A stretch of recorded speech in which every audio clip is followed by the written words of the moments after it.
2024년 말부터 올해까지 많은 철도 노선이 새로 개통했습니다. 새로 개통한 노선은 분명 6개인데 체감되는 분위기는 노선마다 완전히 다릅니다. 어떤 곳은 개통과 함께 매진 행렬이 이어졌고 어떤 곳은 저조한 수치를 보이고 있습니다. 이렇게 결과가 극단적으로 갈린 이유는 무엇일지 살펴보도록 하겠습니다. 2024년 말부터 올해까지 새롭게 개통한 철도 노선들은 다음과 같이 총 6개입니다. 2025년 10월 기준으로 이들 노선의 하루 이용객은 얼마였는지 살펴보겠습니다. 참고로 2025년 10월은 추석 연휴가 있었던 달로 1년 전체 승하차 인원과는 다를 수 있습니다.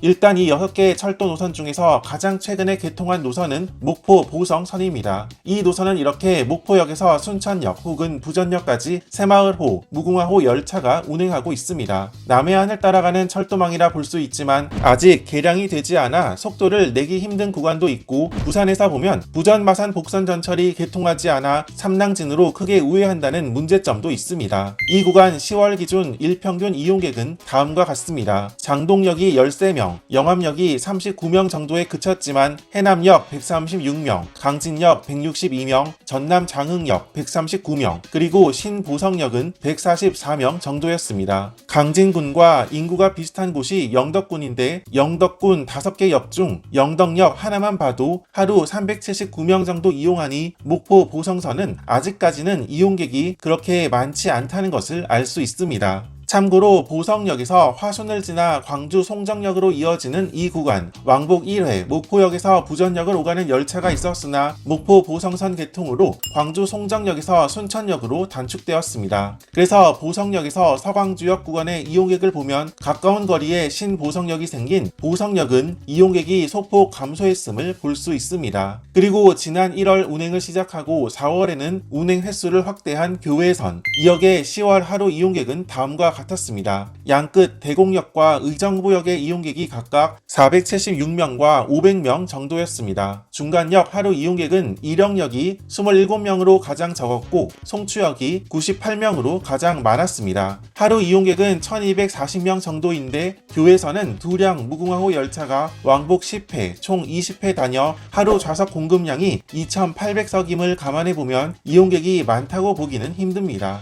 하루 왕복 4회만 운행했던 개통 첫 번째 달 이용객과 비교해보면 중간역의 이용객은 그래도 꽤 늘어났음을 알 수 있습니다. 아무래도 기존 철도 노선을 정거장 등을 개량해서 운행을 시작한 노선이다 보니 노선이 구불구불하고 속도를 빠르게 낼 수 없어 대곡역에서 의정부역까지 소요시간이 꽤 걸린다는 점, 그리고 대곡역을 지나는 수도권 광역전철 노선이 많기는 하지만 어쨌든 환승이 필요하다는 점 등이 단점으로 꼽힙니다.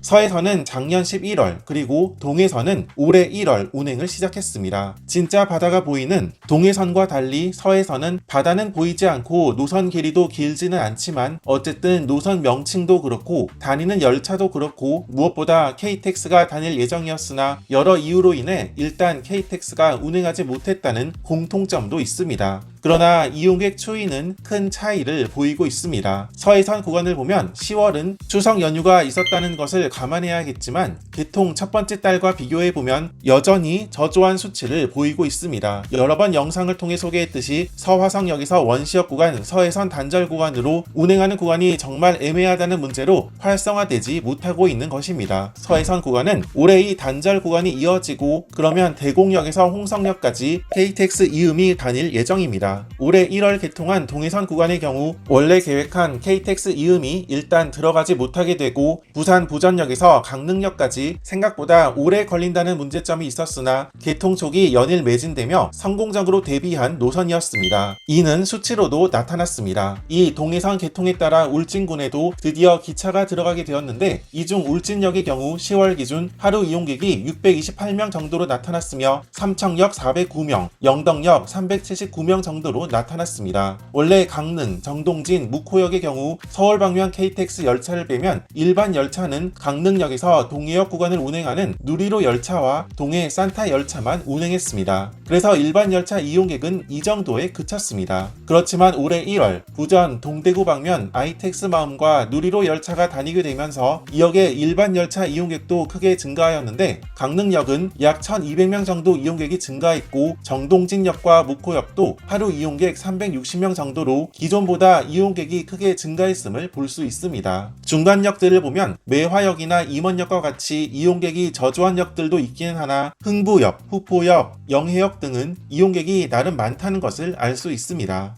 동해선은 올해 12월 또 다른 변화가 예정되어 있습니다. 바로 KTX 이음이 부전역에서 강릉역 구간을 운행한다는 점입니다. 당연히 부산에서 강릉 간 소요 시간이 크게 단축될 것으로 보이는데 이와 관련한 소개는 별도 영상을 통해 더 자세하게 다뤄보도록 하겠습니다.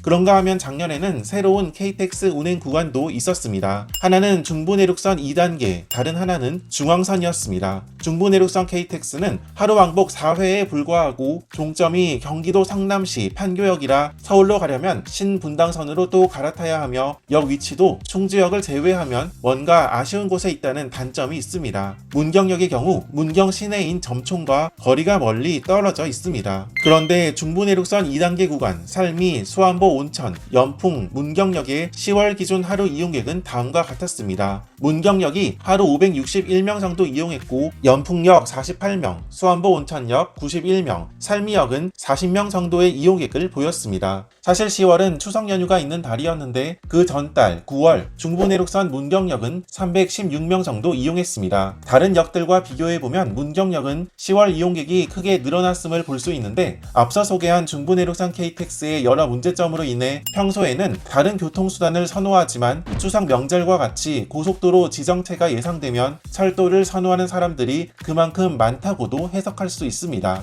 즉 수서 광주선 개통으로 중부내륙선 KTX가 서울로 바로 들어가게 되고 문경 김천선의 개통으로 문경 시내인 점촌까지 KTX가 가는 등 현재 중부내륙선 KTX의 문제점이 대부분 해결된다면 추후 이용객이 늘어날 여지는 충분하다고 볼 수 있습니다. 마지막으로 중앙선 KTX는 작년 일부 열차에 한해 의성, 영천, 태화강을 지나 부전역까지 가게 되었습니다. 다만 운행 횟수도 적고 소요시간이 다소 길다는 문제점이 있었습니다. 의성역에서부터 부전역까지 중앙선 KTX 이용객을 보면 다음과 같습니다. 부전역과 태화강역이 700명 정도의 이용객을 보였고 경주역 348명, 영천 125명, 의성역 59명 정도의 이용객을 보였습니다. 중앙선 KTX의 경우 역시 올해 12월 또 다른 변화가 예정되어 있습니다. 그러면 이 구간의 이용객도 늘어날 여지가 있는데 어떤 변화가 있을지는 역시 별도 영상을 통해 다뤄보도록 하겠습니다. 이렇게 6개 철도 노선의 이용객을 살펴보았습니다. 동해선처럼 수요를 정확히 건드린 노선이 있는 반면 목포 보성선이나 교외선처럼 한계를 드러낸 사례도 분명했습니다. 그렇지만 오늘 소개한 이 6개 노선들은 소요시간 단축 등 또 다른 변화가 예정된 만큼 앞으로 이용객은 크게 늘어날 것입니다.